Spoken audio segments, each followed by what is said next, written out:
Texto de Atos, capítulo 2, a partir do verso 14, a versão que eu tenho em minhas mãos é a NVI, e diz assim: Então Pedro levantou-se com os 11 em alta voz, dirigiu-se à multidão.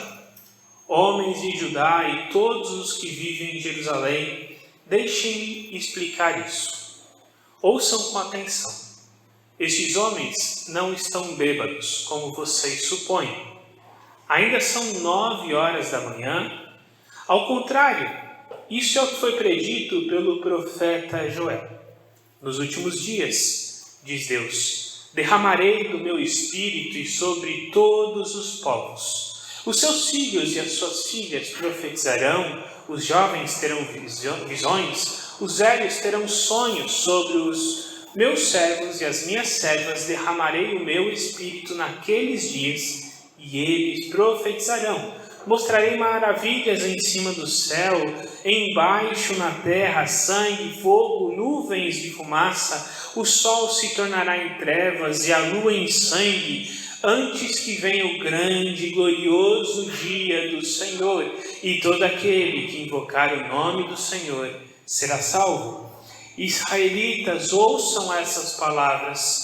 Jesus de Nazaré foi aprovado por Deus diante de vocês por meio de milagres, maravilhas e sinais que Deus fez entre vocês por intermédio dele. Como vocês mesmos sabem, este homem lhe foi entregue por propósito determinado e pré-conhecimento de Deus. E vocês, com a ajuda de homens perversos, o mataram, pregaram-no na cruz. Mas Deus o ressuscitou dentre os mortos, rompendo os laços da morte, porque era impossível que a morte o retivesse. A respeito dele disse Davi: Eu sempre vi o Senhor diante de mim, porque Ele está à minha direita, não serei abalado. Por isso o meu coração está alegre, a minha língua exulta, o meu corpo também repousará em esperança, porque Tu não me abandonarás no sepulcro, nem permitirás que o Teu santo sofra decomposição.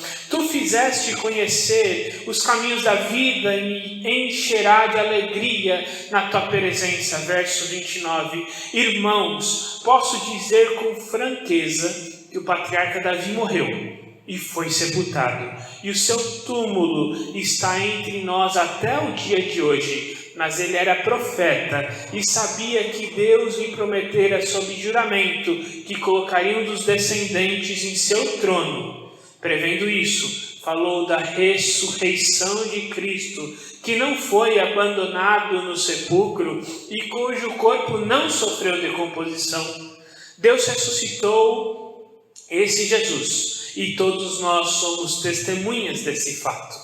Exaltado à direita de Deus, Ele recebeu do Pai o Espírito Santo prometido e derramou o que vocês veem e ouvem, pois Davi não subiu aos céus, mas Ele mesmo declarou: O Senhor disse ao meu Senhor: Senta-te à minha direita, até que eu ponha os teus inimigos como estrado para os teus pés. Portanto, todo Israel fique certo disso. Esse Jesus, a quem vocês crucificaram, Deus o fez Senhor e Cristo. Quando ouviram isso, ficaram aflitos em seu coração e perguntaram a Pedro e aos outros apóstolos: Irmãos, o que faremos? Pedro respondeu: Arrependam-se e cada um de vocês seja batizado em nome de Jesus Cristo para perdão dos seus pecados, e receberão o dom do Espírito Santo, pois a promessa é para vocês, para os seus filhos e para todos os que estão longe, para todos quantos o Senhor nosso Deus chamar. Com muitas outras palavras os advertia e insistiu com eles: Salvem-se desta geração corrompida. Os que aceitaram a mensagem foram batizados, e naquele dia houve um acréscimo de cerca de 3.000 pessoas. Esse é um texto aí bem conhecido, e a mensagem que eu quero trazer hoje, a reflexão que eu quero trazer hoje é a respeito da mensagem do reino, a pregação do reino. Hoje em dia, Nós temos muitas igrejas. Os evangélicos, nem vou dizer os cristãos, mas os evangélicos, eles são maioria em alguns países e foram maioria em vários países na nossa história recente. Mas por alguma razão, a mensagem desse evangelho, hoje em dia, ela não é tão impactante como ela foi no primeiro século. No primeiro século, bem longe de qualquer tipo de tecnologia, a igreja impactou toda uma sociedade. Sem o alcance, a divulgação que hoje nós temos via redes sociais, via televisão, rádio e tantas outras tecnologias que de forma muito inteligente e pela graça de Deus nós utilizamos para alcançar as pessoas. Mas por alguma razão essa mensagem não tem causado o impacto que ela causou na primeira geração de crentes. Então é muito bom nós refletirmos e avaliarmos qual que é o conteúdo da nossa mensagem. Por que essa mensagem que foi tão poderosa no início, talvez hoje de uma forma geral, não específica para a nossa comunidade, mas olhando a igreja como um todo, por que ela não tem alcançado, não tem impactado? Quais eram as marcas dessa pregação? E esse texto que eu acabei de ler, ele é denominado em alguns debates teológicos como o querigma de Pedro. O que é querigma? Querigma é o jeito bonito que teólogo gosta de usar nome difícil para coisas simples, né? Ele chama a pregação de Pedro. Querigma significa pregação. Aqui a ideia é qual era o conteúdo da pregação da igreja primitiva que impactava toda uma sociedade e como nós podemos aprender quais eram as marcas dessa mensagem, o que fazia essa mensagem tão poderosa e tão eficaz e o que nós podemos aprender com ela. Assim eu quero destacar 4 marcas dessa mensagem que a faz dela uma mensagem poderosa e que o Espírito de Deus capacitou esses primeiros cristãos e que pode impactar a nossa própria mensagem, a nossa própria pregação. A primeira marca está no versículo 17. Vamos contar aqui com a ajuda da tecnologia, né? No verso 17 diz assim: nos últimos dias, diz Deus, derramarei do meu Espírito Santo sobre todos os povos. Se eu e você estamos aqui é por causa disso, é porque o Espírito Santo foi derramado sobre todos os povos. Seus filhos e filhas profetizarão, jovens terão visões, velhos terão sonhos. Mas a palavra-chave aqui que impacta essa mensagem é nos últimos dias. Nos últimos dias. A igreja primitiva tinha a percepção de que a mensagem era urgente. Não tem tempo. Cristo Jesus morreu e ressuscitou. Ele inaugura o reino e ele inaugura os últimos dias. Se você comparar a citação de Pedro com a profecia de Joel, você vai perceber uma pequena mudança do dia do Senhor para os últimos dias. O que Pedro aqui está afirmando nesse texto é que os últimos dias eles já começaram. E algumas marcas apontam esses últimos dias. O Espírito Santo sobre todos os povos. Se a gente fizer um checklist, a gente pode indicar o Espírito Santo. Se o Espírito de Deus habita em mim e você, ele já está sobre todos os povos. Não é? Seus filhos e filhas profetizarão. Os jovens terão visões, velhos terão sonhos. Os servos e as servas eu derramarei o meu Espírito Santo.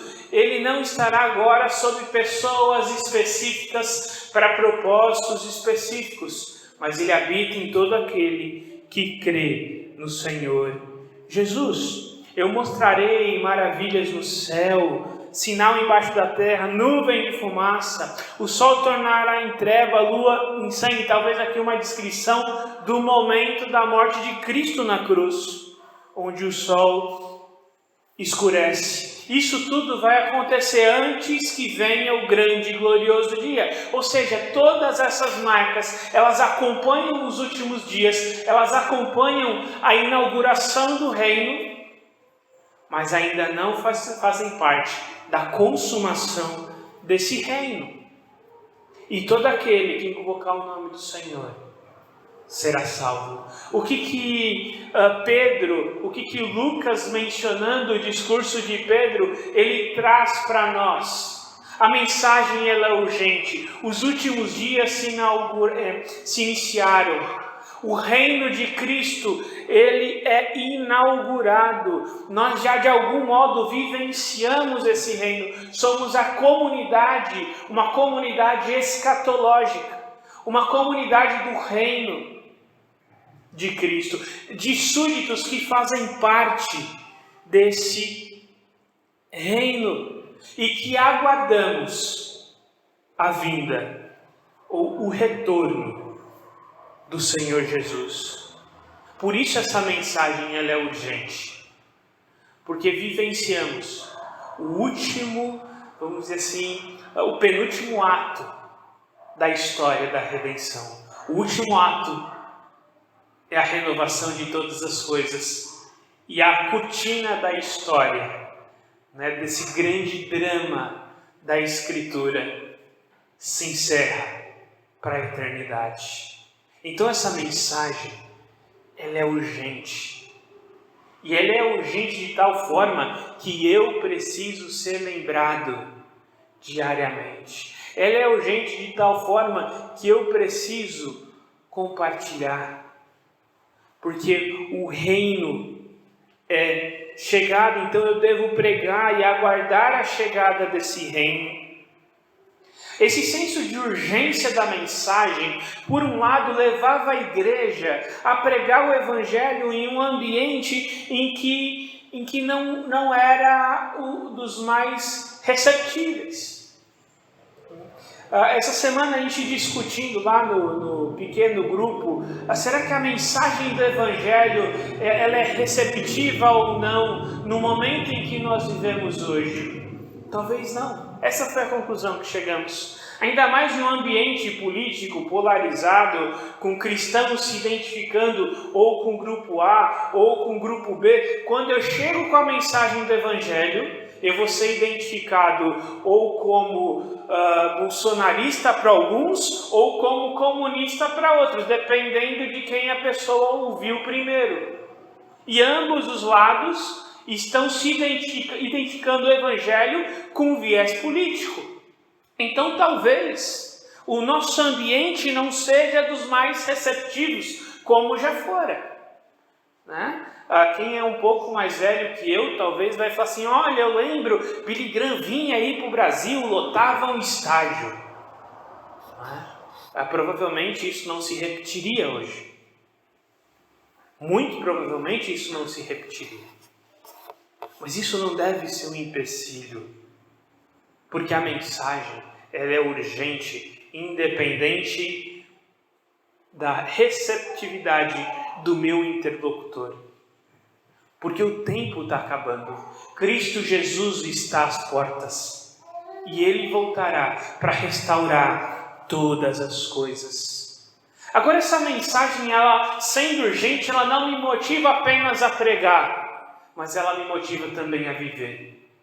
A expectativa do reino produz em mim uma vida digna do reino, uma vida digna do rei. Ela me motiva à santidade, porque eu sei que esse reino há de ser consumado a qualquer momento. A expectativa da volta de Cristo, ela é essencial para a mensagem do reino e é o seu maior fundamento.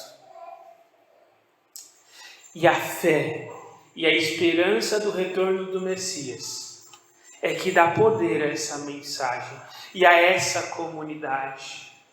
Eles não apenas criam, mas eles viviam como alguém que não apenas vive pelo Evangelho, mas eram capazes também de morrer pelo Evangelho.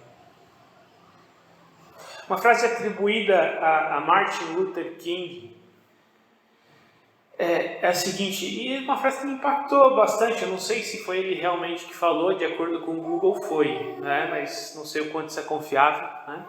Mas a frase é a seguinte: quem não tem motivo para morrer, não tem razão para viver. Quando eu olho essa comunidade que inicia no primeiro século, enfrentava perseguições, quando Atos é escrito, Paulo estava preso. Um dos propósitos do livro de Atos é justamente defender publicamente o evangelho que vinha sendo atacado com mentiras. Né? Cristãos eram acusados de serem canibais. Como? Né? Havia uma determinada reunião em que eles comiam o corpo e bebiam sangue. Não é? Olha o tamanho da acusação. Olha como isso chega. Não é? Hoje a gente chamaria de fake news, né? Alguma coisa assim. Mas esse livro ele é escrito em parte, um dos propósitos de Atos é defender publicamente, fazer uma apologética do que é o Evangelho. Como nós temos vivido? Como esse Evangelho tem me impactado, tem te impactado? Como essa mensagem do reino, ela tem se tornado urgente na minha e na sua história? Tanto naquilo que eu proclamo, quanto na forma como eu vivo. A segunda marca dessa pregação poderosa não é apenas a iminência do retorno de Cristo ou a urgência da mensagem, mas a segunda marca é o poder e os milagres que identificam o Messias. Capítulo 2, verso 22. Diz assim: israelitas, ouçam essas palavras. Jesus de Nazaré foi aprovado por Deus diante de vocês, por meio de milagres, maravilhas e sinais que Deus fez entre vocês, por intermédio dele, como vocês mesmos sabem. Os milagres de Jesus não eram um meio populista de atrair multidões. Me lembro, há anos atrás, tinha um determinado pastor lá na região do ABC, que atraía multidões, porque ele fazia algo espetacular. Ele transformava o dente da pessoa em dente de ouro. E dizem que realmente, que é uma senhorinha dessa época que chegou a tirar o dente para vender. Tá? Qual que é o propósito disso? Uma vez eu me perguntei, será que arrecadar fundo para a igreja? Fazer uma obra mais fácil? Isso é interessante, né? Essa capacidade de alquimia, de transformar alguma coisa em ouro. Qual que é o propósito disso? Jesus curava, ressuscitava pessoas, expulsava demônios, para quê? Para atrair multidões? Para falar assim, olha, eu sou poderoso, eu posso fazer o que ninguém mais faz. Eu posso ser proclamado rei. Os seus milagres eram mais do que atos poderosos. Os milagres de Jesus o identificavam como Messias. Lá em Mateus capítulo 11, dos versos 4 ao 6, João Batista ele é preso e ele começa a duvidar. Como o nosso coração é, né? Imagina João Batista, escolhido de Deus, pregou lá no deserto. É interessante, João Batista diz, aguardem, o reino de Deus está chegando. Quando Jesus sai para pregar, o que ele fala? É chegado o reino de Deus. e ele passa por essa experiência, ele batiza Jesus, ele vê o Espírito de Deus em forma de pomba, ele ouve a voz do céu que diz: este é o meu filho amado, em quem eu tenho prazer. Mas quando ele é preso, ele começa a pensar: será que é? E ele manda alguns discípulos até Jesus. Pergunte se ele é aquele mesmo que deveríamos esperar. E Jesus ele dá uma resposta que parece aquelas respostas do sábio da montanha, sabe? Que ele fala um monte de coisa e não fala nada, né? Olha, ele responde sim, não, não. Ele fala o seguinte: olha, cegos estão enxergando, surdos estão ouvindo, demônios estão sendo expulsos, enfermos estão sendo curados. O que Jesus está falando para João? Está vendo isso tudo? Todas essas coisas identificariam o Messias. Pode falar para João: olha o que está acontecendo. O poder e os milagres de Jesus. Às vezes a gente olha essa mensagem do poder e dos milagres de Jesus e começa a pensar: olha, Deus pode curar, porque olha o que Jesus fez. Ele pode curar hoje porque Jesus curava. Ele pode ressuscitar o morto porque Jesus ressuscitava outros mortos. Ele pode fazer isso, aquilo, porque Jesus fazia. Não, os milagres de Jesus não é uma forma de atrair multidão, não é uma forma de mostrar que ele era capaz de fazer milagres por fazer. Os milagres de Jesus faziam parte da sua identidade como Messias. Hoje, tanto crentes como descrentes tendem a enfatizar Jesus como um grande filósofo, Jesus como um grande mestre, alguns como um grande psicólogo, né? Tem livros falando disso, outros falam que Jesus é um grande político, é um grande estadista. Não. Se ele fosse tão bom filósofo, estadista, político, religioso, ele não teria sido crucificado. Ele não teria falado: eu sou Deus, ego em mim, eu sou. Ele não teria feito nada disso. Ele não teria afrontado a divindade diante de um império onde até o imperador era o rei.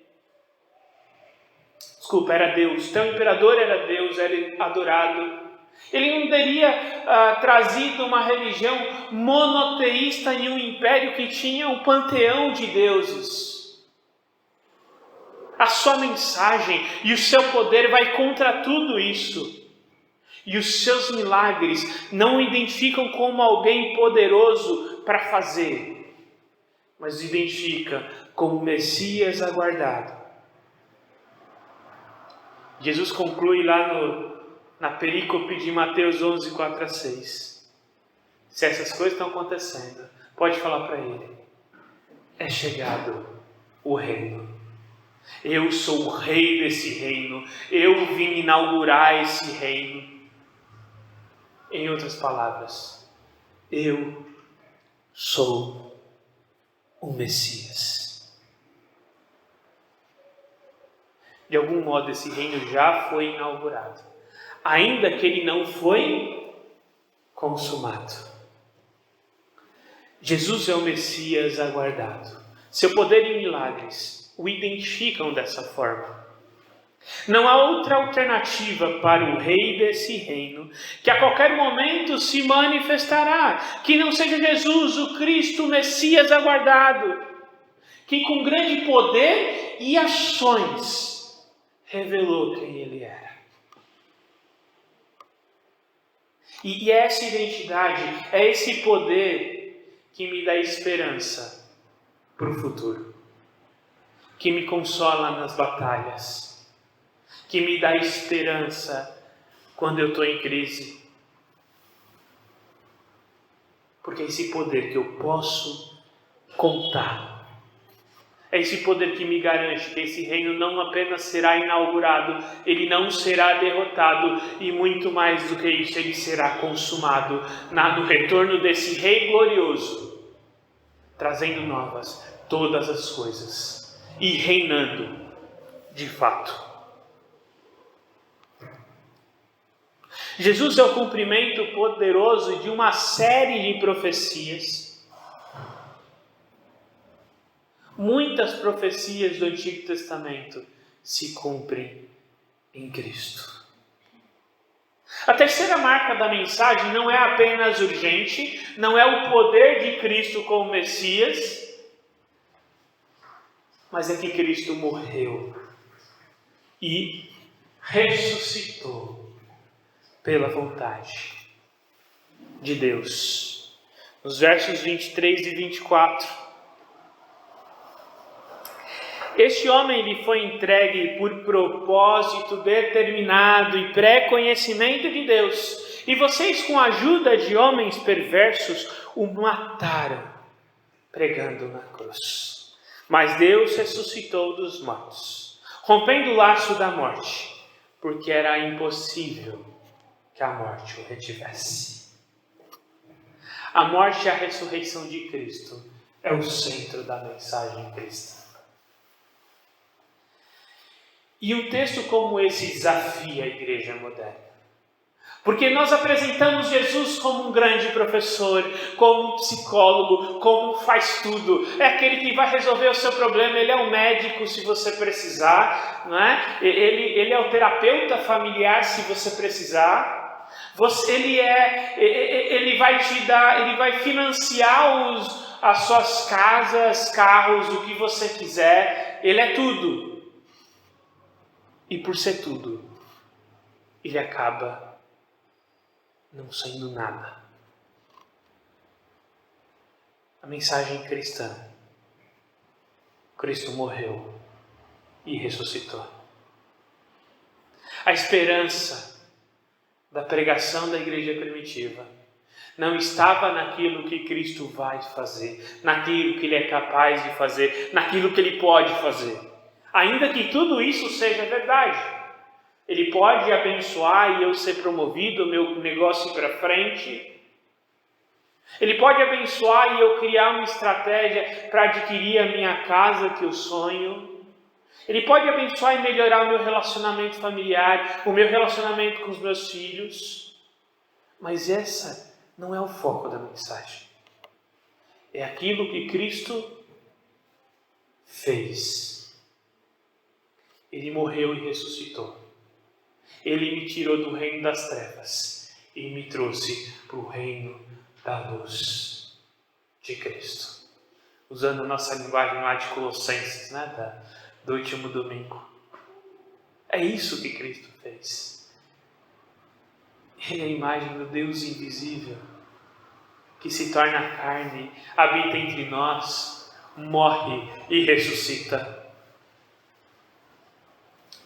Esse é o foco da mensagem cristã. E não pode ser outro.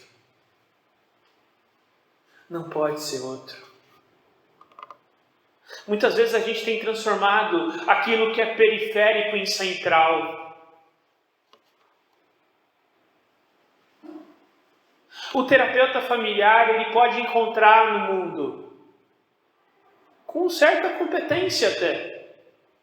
Um médico, a medicina vem avançando cada vez mais e quem sabe, com o avanço até dos estudos de RNA, que eram proibidos até pouco tempo, mas agora com o Covid acabaram liberando tudo para salve-se quem puder, de repente descobramos aí a cura do câncer, com RNA a gente consegue dar instrução para o corpo combater qualquer coisa.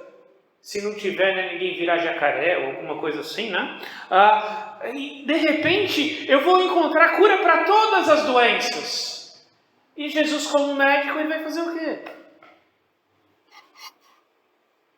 Mas quando Cristo morre e ressuscita, Ele trouxe para mim o que a medicina, um terapeuta, um faz tudo, qualquer outra pessoa não é capaz de fazer. Ele me traz perdão dos pecados. Ele me torna um habitante desse reino, do seu reino. desse reino maravilhoso.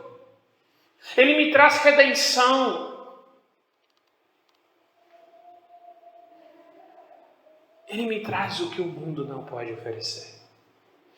Eu me lembro, alguns anos atrás, eu estava no Sul e eu era pastor de adolescente e jovem. Digamos, o meu sábado era bem interessante. Eu acordava meio-dia, pela graça de Deus. Por quê? Porque às 3 horas da tarde começava. Era das 3 até a 1 da manhã direto.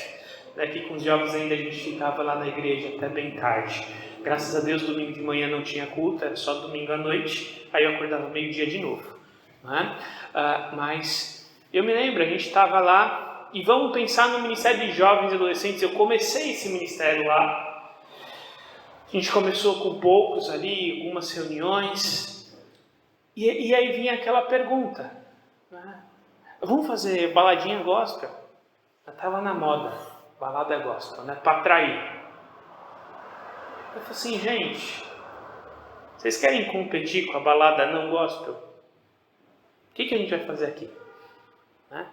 Porque o principal da balada a gente sabe que não é dançar, não é? Se não for drogas, é pegação. A gente vai permitir isso aqui? Não, então não vai ter graça para a maioria deles que vem na balada. Então vamos mexer na iluminação, vamos mexer, vamos criar altos eventos aqui, vamos trazer isso, aquilo. O Evangelho, ele impacta. E eu falei isso lá atrás. Nós precisamos oferecer aquilo que o mundo não oferece. A mensagem que nós temos, ela não compete com o mundo. Ela dá algo que o mundo não pode dar.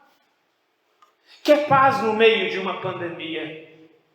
É esperança diante do maior dos adversários, que é a morte.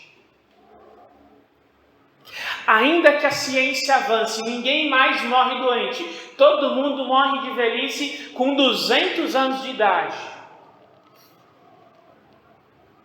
Ainda assim, vai morrer de velhice com 200 anos de idade. O único que venceu a morte, que nas palavras paulinas em Coríntios, destruiu o seu aguilhão, a sua prisão, é o poder de Jesus Cristo, que redime o pecador, que transforma uma vida, que torna um habitante do reino das trevas para um habitante do reino da luz. Esse é o cerne da mensagem cristã e não há competição para isso, porque isso só Cristo pode fazer. É por isso que essa mensagem impacta. A ressurreição de Cristo não é semelhante às outras ressurreições. Paulo, em 1 Coríntios 15, capítulo 15, verso 20, diz que Jesus é a primícia. O que ele quer dizer com isso?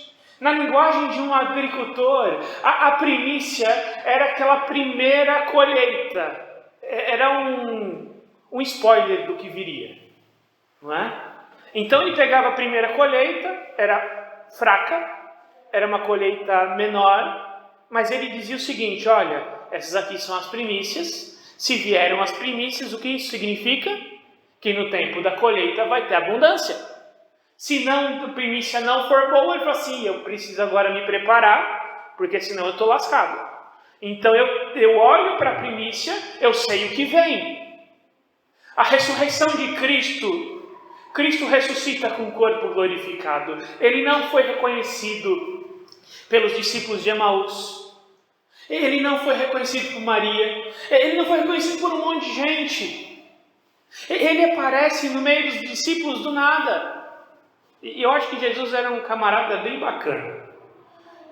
Bem bacana mesmo. Porque pensa só, todo mundo reunido, a porta fechada, com medo. O que Jesus faz? Aparece no meio. Se eu estivesse lá, como eu estou um pouco acima do peso do meu coração, não sei se aguentaria. Talvez um infarto ali eu teria. E ele chega e fala o que depois que ele aparece no meio de todo mundo?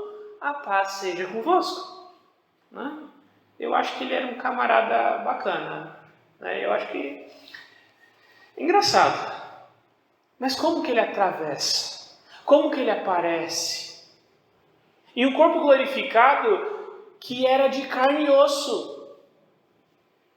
E isso é contra a cultura grega, em que o corpo é a prisão da alma, o material é ruim. Mas ele aparece com o corpo glorificado, ele come. Né? Graças a Deus, continuaremos comendo no reino, né? Para quem gosta de comer assim que nem eu, né? Se a comida é boa já aqui com o pecado, imagina sem. Né? Ele comia, ele bebia, ele é a primícia do que vem. Ele morre, ele ressuscita, mas ele já traz o seguinte: olha, esse meu corpo glorificado é a primícia. Se isso aqui é primícia, a colheita está vindo. Se veio a primícia, a colheita está vindo. Eu estou mostrando aqui o que aconteceu. Olha, o Espírito Santo desceu sobre todos os povos. Jovem está profetizando, velho está tendo visão, o sol escureceu. Isso tudo é primícia do glorioso e poderoso dia do Senhor, em que fará novas todas as coisas. Por isso, a morte e a ressurreição de Cristo são o cerne da mensagem. E o tipo de ressurreição de Cristo é único. Vai repetir quando? No fim de todas as coisas. Lázaro ressuscitou, mas ele morreu de novo. Ele não ressuscitou com o corpo glorificado. A filha de Jairo ressuscitou, mas não ressuscitou com o corpo glorificado. Jesus é a primícia da ressurreição definitiva. E é aqui que a mensagem cristã dava um nó na cabeça de todo cidadão do primeiro século. A morte não foi a derrota. A morte é a grande vitória. Porque a minha redenção não depende da ressurreição. A minha redenção depende da morte do Cordeiro.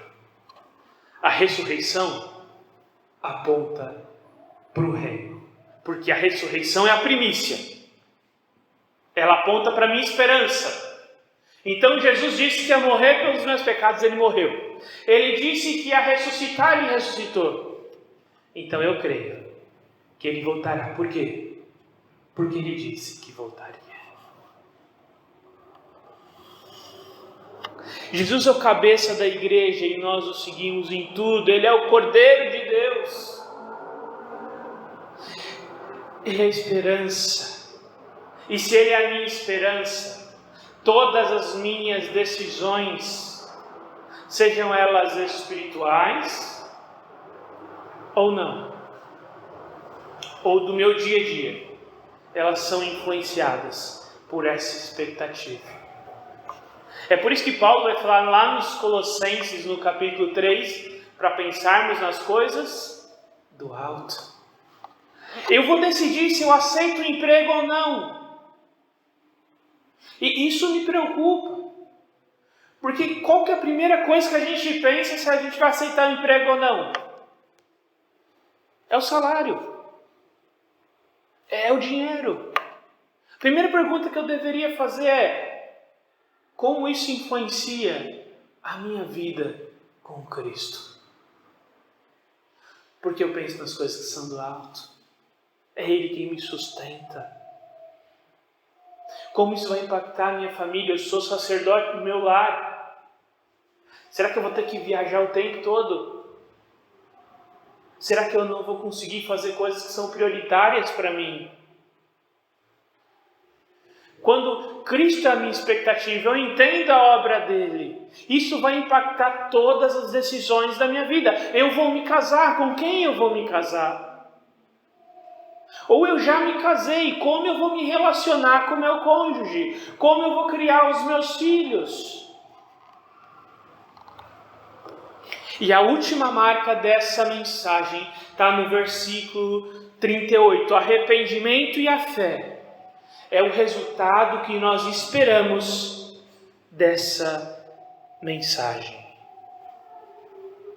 No verso 38 diz assim: Pedro respondeu: arrependam-se, cada um de vocês seja batizado em nome de Jesus Cristo, para perdão de seus pecados, e receberão o dom do Espírito Santo. Pois a promessa é para vocês, para os seus filhos, até aqui só judeu, para os que estão longe, aqui entra nós, e para todos quantos o Senhor Deus chamar.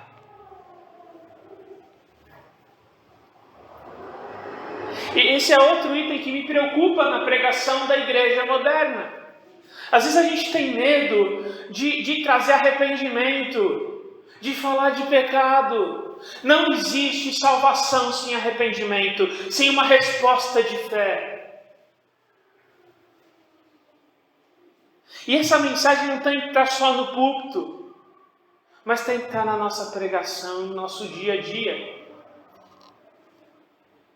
É claro que com muito jeito e tato, né? Eu me lembro de uma vez, foram fazer um evangelismo lá quando teve um evento no Rio de Janeiro, não lembro se foi Olimpíada, o que foi? Foi Copa América, tem alguma coisa lá no Rio de Janeiro de jogos. E aí o método evangelístico que a junta desenvolveu, né, era dar o cartão vermelho. E já vamos começar mandando todo mundo para o inferno, que aí vai ser super receptivo, né?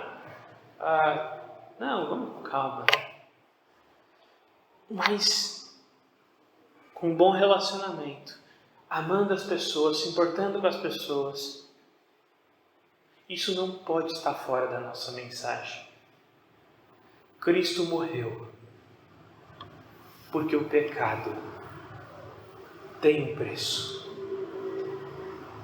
E Ele pagou o preço que eu devia, que você devia.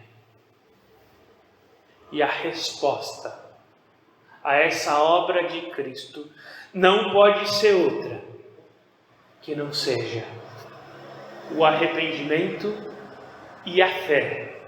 A fé na pessoa bendita de Jesus Cristo.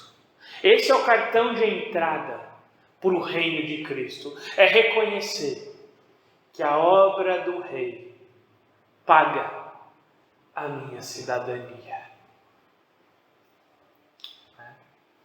Você quer ter o seu green card para entrar no reino? Não se preocupe, não é tão difícil.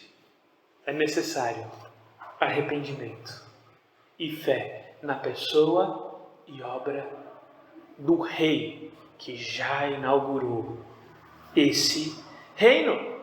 É interessante que ainda que muitos nesse momento receberam a Cristo Jesus, outros continuaram zombando. Se você lembra desse texto um pouco antes, o que instiga Pedro a falar? Eles recebem o Espírito Santo, falam em línguas, e o pessoal fala assim: rapaz, beberam muito vinho. Mas esses aí, a noite deve ter sido longa. E Pedro se levanta e fala assim: ainda são 9 horas da manhã. E ele começa a sua mensagem. O que aconteceu aqui é cumprimento do que Joel profetizava. Nem todos receberam essa mensagem. Ainda assim, o meu papel não é converter, é pregar.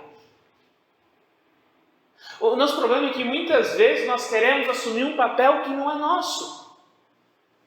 Eu vou criar N estratégias para conversão. Eu vou, na hora que eu estiver pregando, botar no celular aquelas musiquinhas, né, ambiente, né, tocando o hino Vem Já, né.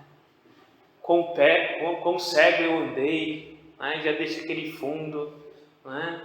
Aí você vê nas igrejas, você pinta o fundo aqui de preto, esse negócio fica chique, né? Você pinta de preto fundo, um banquinho alto, né? Aí põe a mesinha do lado, a mensagem inteira com aquela música meio depressiva, né?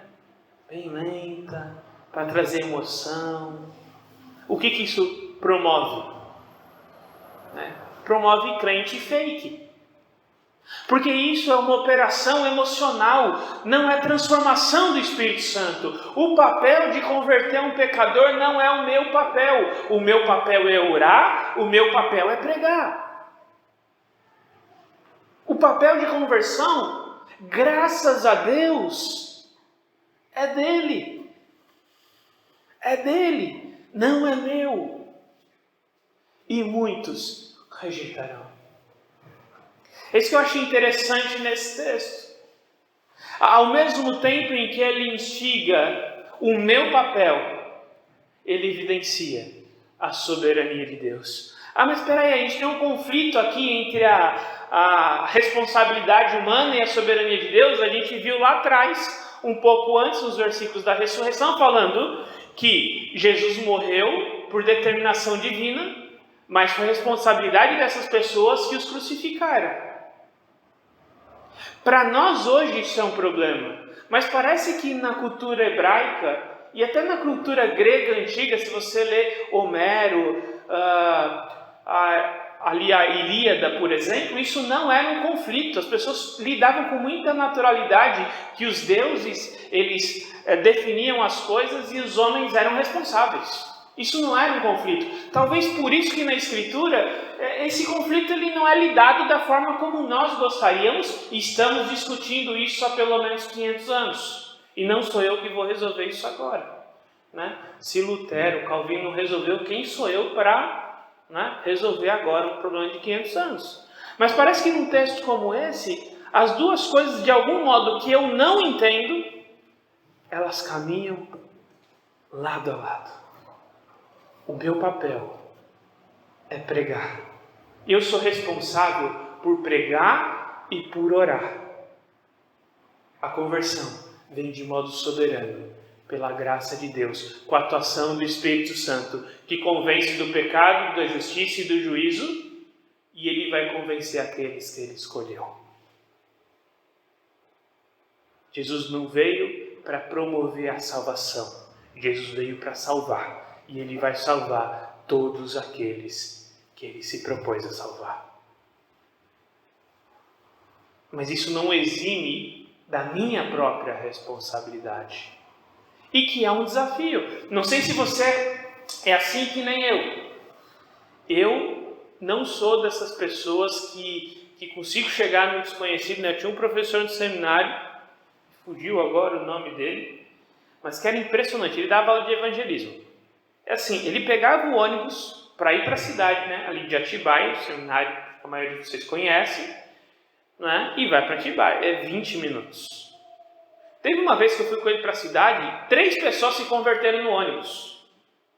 Eu assim, gente, eu me esforço tanto, né, passei 4 anos usando aquele ônibus, não lembro de uma pessoa que se converteu no ônibus. Ele, em uma ida, 3 se converteram. Você acha que ele tem um Espírito Santo diferente do meu, né? É um meio mais forte, né? Porque o meu não é assim. É impressionante. Eu não tenho essa facilidade de chegar em alguém que eu não conheço, criar essa empatia. Minha esposa dá oi na rua, a pessoa começa a chorar e contar os problemas. Eu fico impressionado, não é? Eu não sou assim. Então essa é uma área que eu preciso ser desafiado dia a dia, porque não é o meu ponto de maior habilidade. Ainda assim, é minha responsabilidade. Porque a minha responsabilidade é orar para que Deus alcance pessoas. É me aproximar de forma intencional dessas pessoas. Tem alguém aí no condomínio que você conhece que não é crente, né?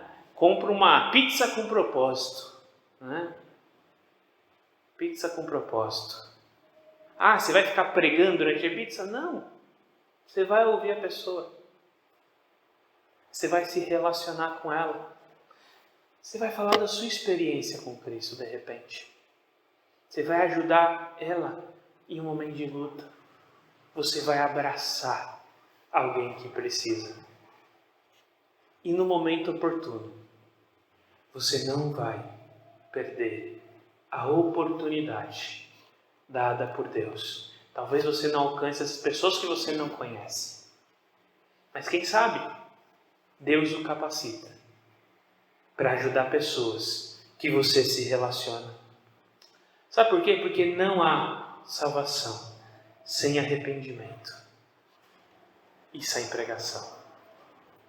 Tá, uma frase muito bonita de um missionário de anos atrás, né? Pregue sempre, se necessário, use palavras. É uma frase linda e eu entendo o que ele quer dizer. Nós precisamos pregar com o nosso testemunho. Mas a verdade é que sempre é necessário usar palavras. A gente não vê nenhum momento... Paulo, ele tinha excelente testemunho, mas quando ele chega em Atenas, está vendo essa placa do Deus desconhecido? Eu vim apresentar para vocês. Ele pega um ponto de contato e ele fala. Não há conversão sem pregação. Esse é o modelo que Deus instituiu. Como ouvirão se não há quem pregue? Quão belos são os pés dos que propagam as boas novas. E tenha consciência, nem todos que ouvirem receberão. Mas se eu falar e eu for rejeitado? Não sou eu que estou sendo rejeitado. O evangelho é meu? Foi eu que morri? Eu posso oferecer alguma coisa para essa pessoa?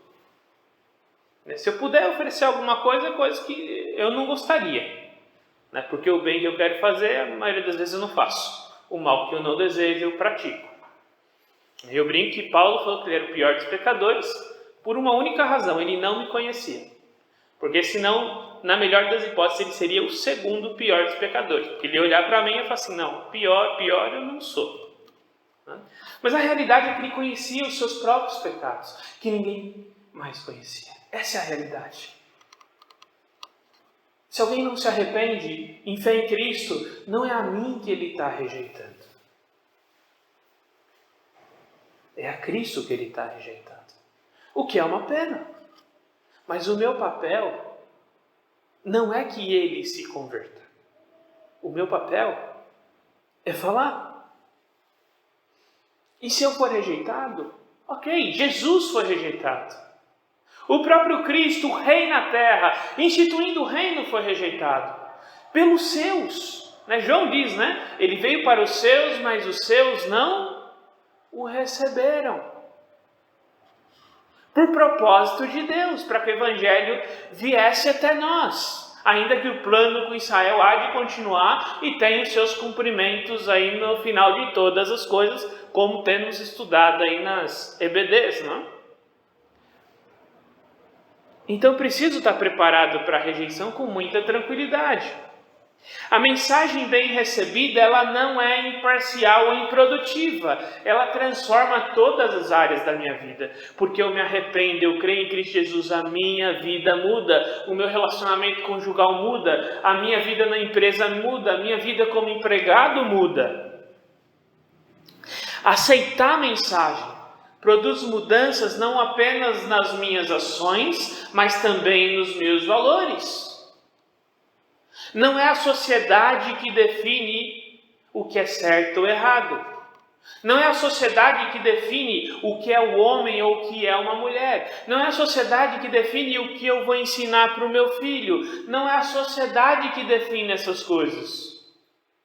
É a Escritura, a revelação de Deus. Aceitar essa mensagem muda as minhas prioridades. Muda as minhas prioridades. E aceitar essa mensagem tem um alcance maior do que nós somos capazes de prever. Quantas vezes nós olhamos para uma pessoa e falamos assim: essa pessoa aqui ela é inconvertível. Isso aí está tão... Isso aí não está com o pé no inferno, isso aí já está com o pescoço no lago de fogo, não é? Falta só afundar, porque terrível.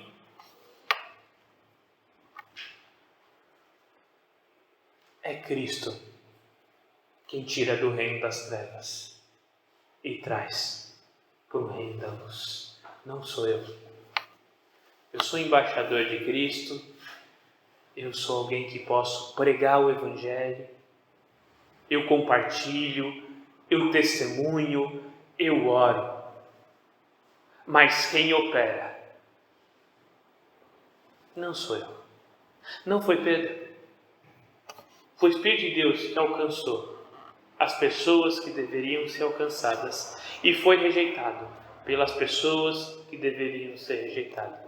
Isso tira um peso dos meus ombros quando eu prego o Evangelho.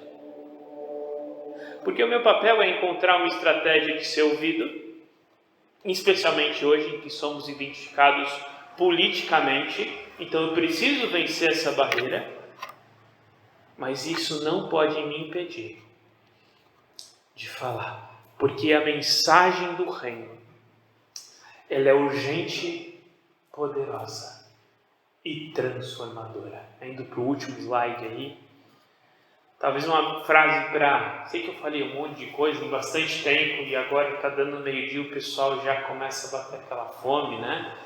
E não sou eu que vou competir com o almoço de vocês, tá? Mas se for para a gente lembrar de uma coisa disso tudo que foi falado, que essa mensagem do reino, ela é urgente. É urgente porque é os últimos dias. Ela é poderosa porque a sua base é a pessoa do Messias, a morte e a ressurreição de Cristo. E ela é transformadora, porque é isso que nós esperamos quando pregamos arrependimento e transformação, que só pode vir quando um evangelho genuíno é pregado. Não depende de música de fundo, não depende de fundo preto. Isso pode acontecer no meio de um ônibus a caminho da cidade de Atibaia, com um desconhecido. Porque não depende de quem fala, depende de quem atua. E quem age é o Espírito de Deus.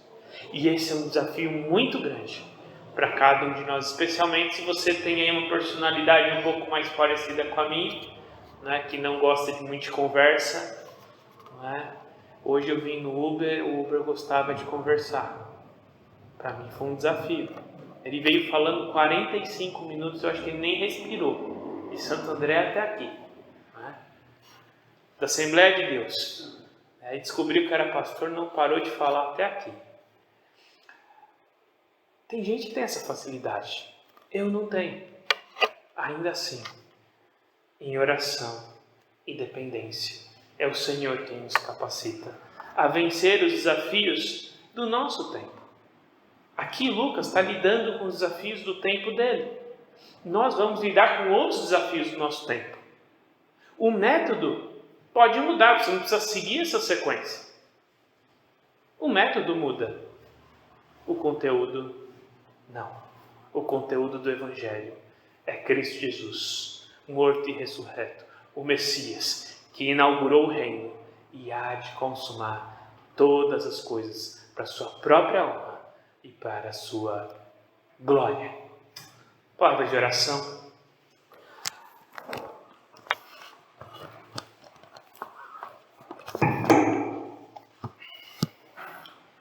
Pai amado, Pai querido, muito obrigado, Senhor, por Tua bondade, por Tua graça.